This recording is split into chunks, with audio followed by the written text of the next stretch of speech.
So let's focus on some science and environmental related stories. Environmentalists have cited forests in the Volta region as the most endangered in the world.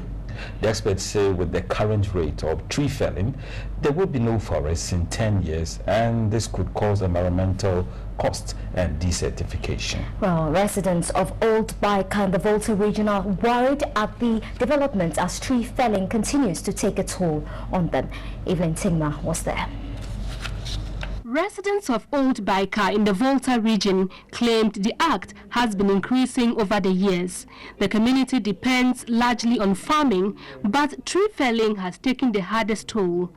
Majority of the farms have been destroyed. Most farmers looked depressed and their owners in a similar state. Cocoa, cassava and palm plantations had been destroyed through the use of heavy earth-moving machines and logs. The fear is that forests in the area could be depleted totally if nothing is done to stop the tree felling craze here. My job is not to complain but to inform. I've written a report. I've given it to the Jessican District Forestry and also traveled to Ho to give them my report of the incidents of what happened and what was transpired. I believe this has been going on incrementally for generations. But now the machinery has gotten much bigger and much more destructive. So what you've seen today took place in just a couple of hours. So you can just imagine how much destruction if 20 or 30 of these cutters are out in one day. They can cut dozens of trees, and you multiply that by a year. And this is why the world environmentalists say that the Volta region is the most vulnerable forest region in the world, the most in danger. So I can see, because every time I wake up, I hear the woodcutters. It's not that the woodcutters shouldn't be allowed to cut, but we must do this orderly because we need wood for our homes. We know that. But there needs to be regulation and enforcement and so that we don't destroy the very trees that we'll need for our children for the future. The Volta Forest Products Limited, a wood company, was blamed. The issue we are talking about right now is about the devastation of the environment by the Volta Forest Products people by cutting down trees and then pulling it over people's crops and then cassava farms. And that is very, very bad for us all. What is most annoying is just looking at the left hand of my side is a community. And then the cutting trees from the forest to the community and destroying all the trees around the community. As an MP of this area, and particularly so from this community, I think this is totally uncalled for. I am not here to destroy anybody's business, but the fact is that everybody must do his business in a genuine manner, in which case the people in the community must have their peace to live. But if somebody will come to the environment and just destroy things like this, what do you expect me as a member of parliament to do? Really, the steps I've taken are as follows. I've really called for the contract document that has been given to them.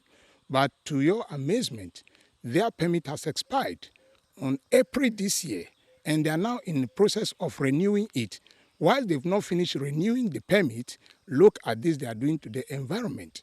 And so we've alerted the forestry department, who have served them a letter to actually atone for what they have just done. You cut the trees without people's notice. And for all I heard from a woman whose farm has been destroyed, 20 Ghana cedis was given, even left in the house for her as a reward for what they have done. Just look on the road right now. this is a cocoa tree that has been destroyed.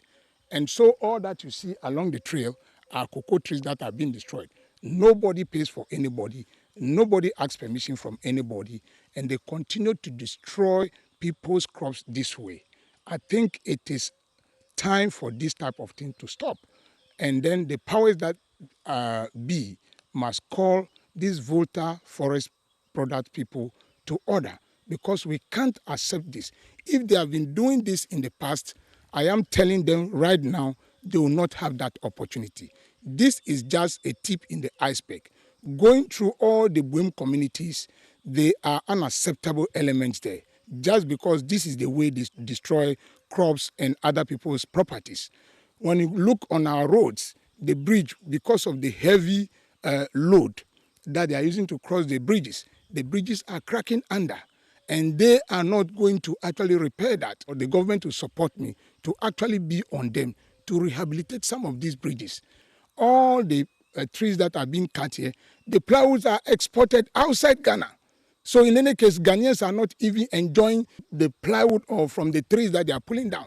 They export them to Burkina Faso, they export them to Cote d'Ivoire, they export them to Nigeria. So what are we enjoying from what they are doing to our lands?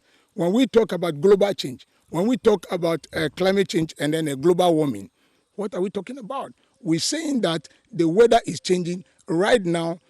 Here in Baika, like in July, we should be seeing a lot of sunshine. Now it is July that it is raining. So our poor farmers cannot even calculate the time it will rain or it will not rain. Due to the nature of operations that are going on by these timber operators or loggers, we will need more personnel in the Jessican district and more logistics so that we can protect the rest of the forest that is left for the people and our grandchildren to come. As the back and forth continues, the farmers look on helpless as their mainstay disappears.